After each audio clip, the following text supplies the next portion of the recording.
Hello everybody, welcome to Vedify. मैं हूं आपकी दोस्त और host Paheli. Do not forget to press bell icon to subscribe our channel and get every chapter, every activity on the same channel Vedify. So without any wait, let's start आज का chapter. तो अभी तक हमने पढ़ा कि we have to break down the food particles, तभी तो हमें एनर्जी मिलेगी। And then the food converts in the uniform form of energy, and that energy source is ATP molecule, adenosine triphosphate. But food का ATP में conversion कैसे होता है? क्या ये एक सिंगल स्टेप रिएक्शन है जिसमें हम क्विकली कन्वर्ट कर सकते हैं फूड को एटीपी के अंदर, या फिर ये एक सीरीज ऑफ रिएक्शन है जिसमें फूड पहले सिंपलर फॉर्म में कन्वर्ट होता है, फिर और सिंपलर फॉर्म में और सिंपल मॉलिक्यूल्स में, ऐसे करते करते सिंपलेस्ट फॉर्म में कन्वर्ट होता है, उसके बाद एनर्जी प्रोड्यूस होती है। यस, सो ये एक सिंगल स्टेप रिएक्शन नहीं है, ये मल्टी स्टेप रिएक्शन है। और उन सारी रिएक्शंस में से मेनली है oxidation and reduction reaction. But oxidation के लिए तो हमें ऑक्सीजन चाहिए, और ऑक्सीजन आती कहाँ से है? जो ऑक्सीजन हम बाहर से लेते हैं रेस्पिरेशन के थ्रू, वो काम आती है फूड के ब्रेकडाउन के लिए। और ये जो ऑक्सीजन फूड के ब्रेकडाउन में काम आ रही है, इसी प्रोसेस को हम कहते हैं रेस्पिरेशन।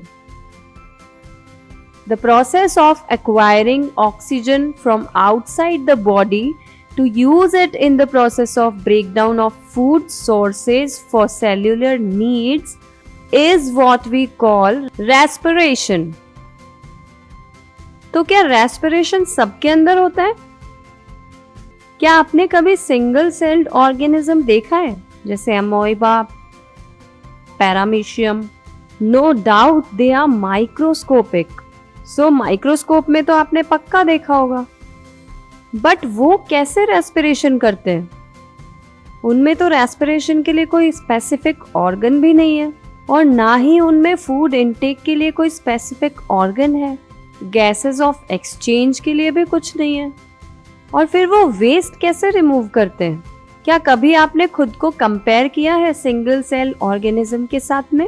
एक चीज तो माननी पड़ेगी, सिंगल सेल ऑर्गेनिज्म की एंटायर सरफेस एनवायरनमेंट के कांटेक्ट में है।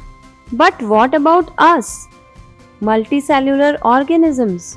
हमारी बॉडी की बहुत सारी सेल्स तो अंदर हैं, और सिर्फ एक स्किन है जो एनवायरनमेंट के कांटेक्ट में है। सो दैट मीन्स जब सिंगल सेल ऑर्गेनिज्म में पूरी सेल ही एनवायरनमेंट के कांटेक्ट में है, तो गैसियस एक्सचेंज तो सिंपल डिफ्यूजन से ही हो जाएगा। दैट मीन्स सेल एनवायरनमेंट से डायरेक्टली ऑक्सीजन लेती है और एनवायरनमेंट में कार्बन डाइऑक्साइड रिलीज कर देती है, और ये डिफ्यूजन उसकी प्लाज्मा मेम्ब्रेन के थ्रू हो जाता है। और इसी तरह से रिमूवल ऑफ वेस्ट भी होता है। So that means single cell organism के पास में कोई स्पेसिफिक ऑर्गन या सिस्टम नहीं है फूड इनटेक के लिए। सो सेल एनवायरनमेंट से फूड को इनटेक करती है, और सेल में डाइजेशन होता है, और इसके बाद एक्सक्रीशन भी सेल के थ्रू ही होता है। बट मल्टी सेल्यूलर ऑर्गेनिजम्स में तो we have specialised body parts which perform particular functions.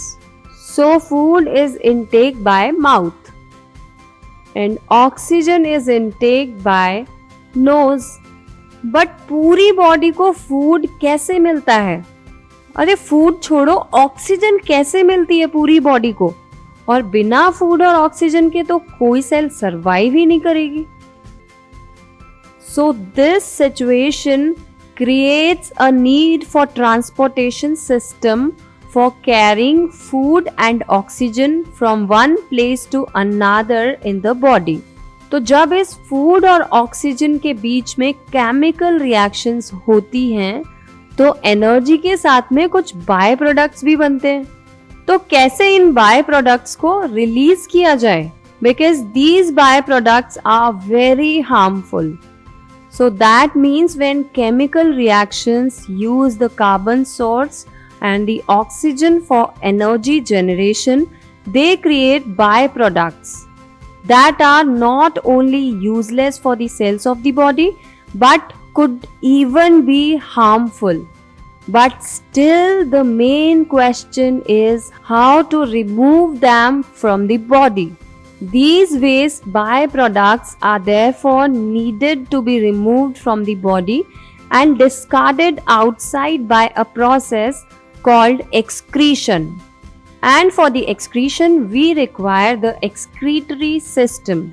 So, byproducts which are produced by cells are released into the blood.